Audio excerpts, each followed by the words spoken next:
Hola, soy Nuria y hoy vamos a hablar de la historia del feminismo. Vale, aquí tenemos el índice vamos a hablar de las causas de la primera ola feminista, de los inicios de este movimiento, de cómo afecta la Primera Guerra Mundial y sus consecuencias, qué se quiere conseguir con esto y luego vamos a hablar de una mujer muy importante llamada Emily Boxtor. Vale.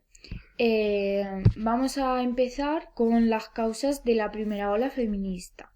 Vale, la primera es que siempre se ha visualizado al hombre y a la mujer como algo diferente debido a las causas naturales y biológicas.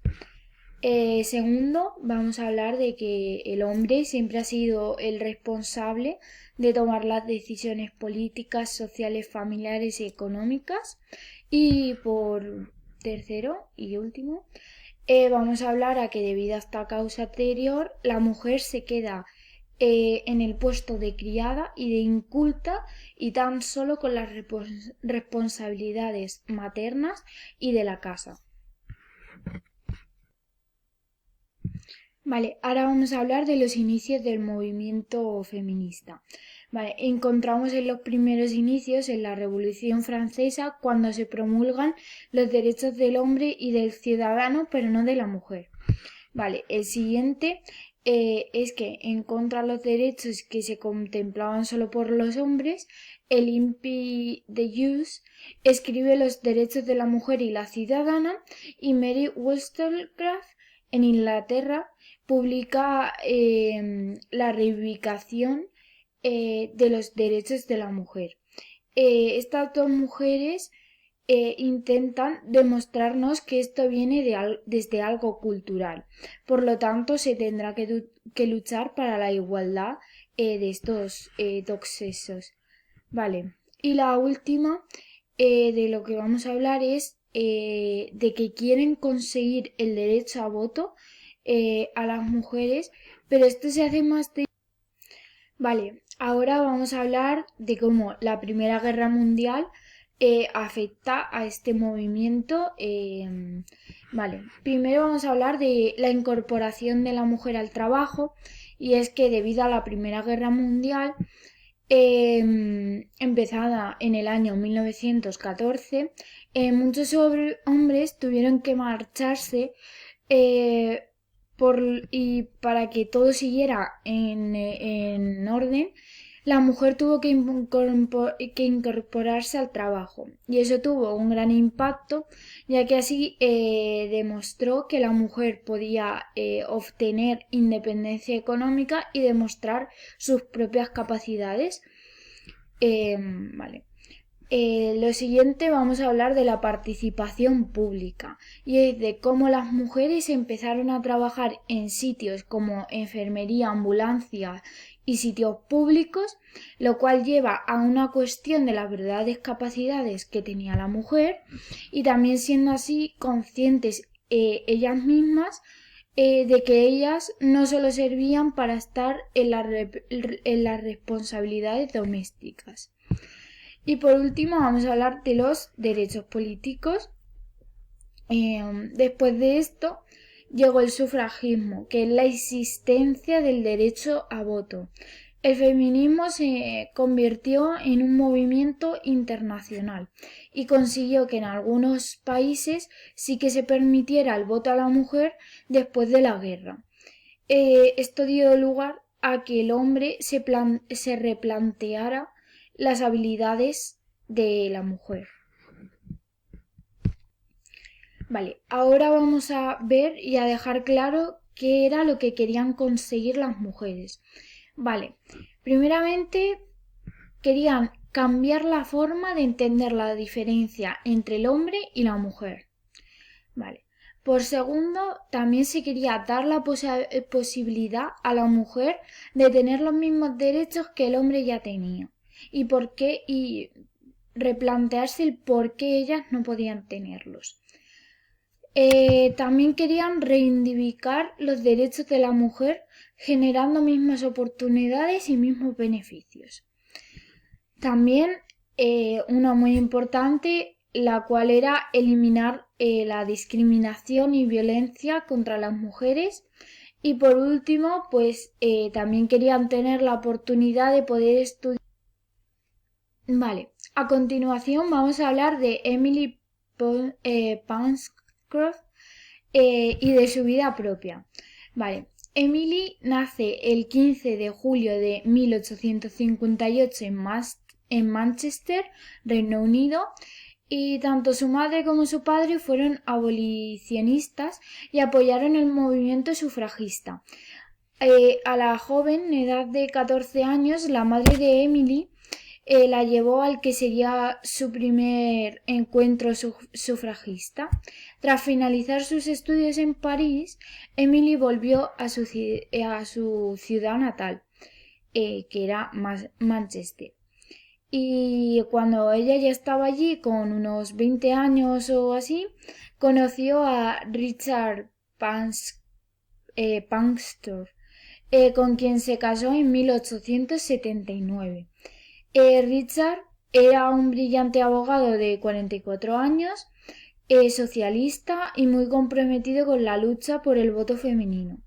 Acorde con esta lucha, el abogado redactó las actas de propiedad de las mujeres casadas en 1870 y 1882.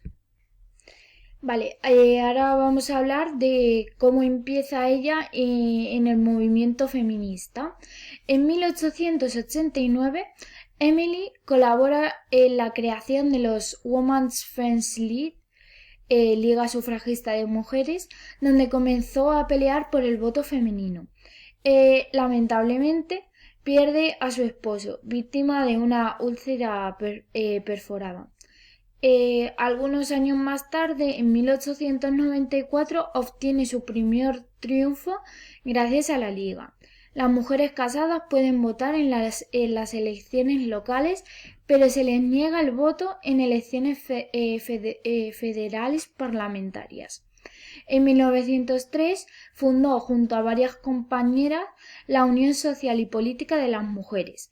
Fue a sus miembros y militantes a quienes se les comenzó a llamar sufragistas y quienes causaron una verdadera revolución en la época por sus tácticas, por la razón y por la fuerza. Vale. A continuación vamos a hablar de las detenciones que sufrió Emily. Vale, se estima que entre 1908 y 1914, los años más duros de la protesta, fueron encarceladas más de 1.000.000 de sufragistas, entre ellas Emily y sus hijas. Un ejemplo de ello ocurrió en 1910, cuando una protesta en el Parlamento inglés terminó en violencia y más de 100 mujeres fueron detenidas. En 1912, cuando la organización femenina se vuelve militante, Emily es arrestada alrededor de 12 veces en un año, acusada, entre otras cosas, de condonar la violencia contra cristales de aparador apedreados y huelgas de hambre.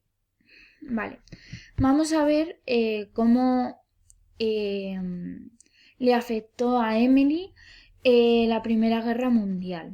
Vale. En 1914, con el inicio de la Primera Guerra Mundial, todo cambió.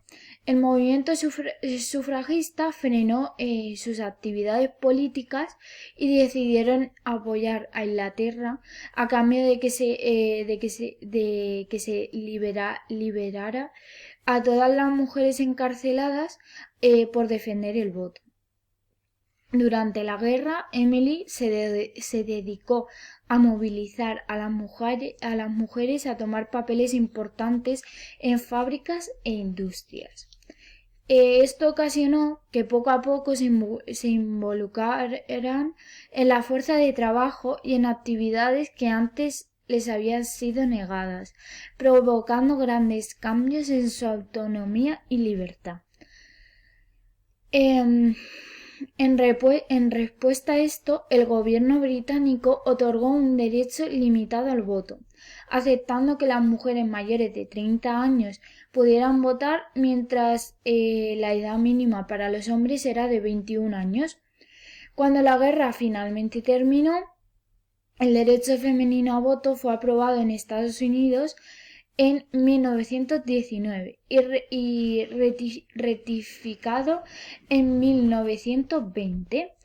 Sin embargo, Emily tendría que esperar 8 años más para que Inglaterra eliminara estas restricciones. Vale, ahora vamos a hablar un poco del final que tuvo Emily, sin hacer caso a este título, ya que me he equivocado. Emily llegó a presentarse como candidata a miembro del Parlamento, pero su campaña se vio interrumpida por problemas de salud. La activista falleció el 14 de junio de 1928. Poco tiempo después, el Parlamento inglés estableció la igualdad en el voto para mujeres y hombres. En 1948, la Declaración Universal de los Derechos Humanos, aprobada por las Naciones Unidas, reconoció el sufragio femenino como un derecho humano universal. Y esto fue un gran éxito, estableciendo que toda persona tiene derecho a participar en el gobierno de su país, directamente o por medio de representantes libremente escogidos. Durante décadas, el derecho fundamental al voto estuvo limitado a la mitad de la población. Y esto fue un gran éxito para Emily, la cual no estuvo presente en esto, pero se le reconoció parte de este éxito. Y bueno, aquí acaba el vídeo.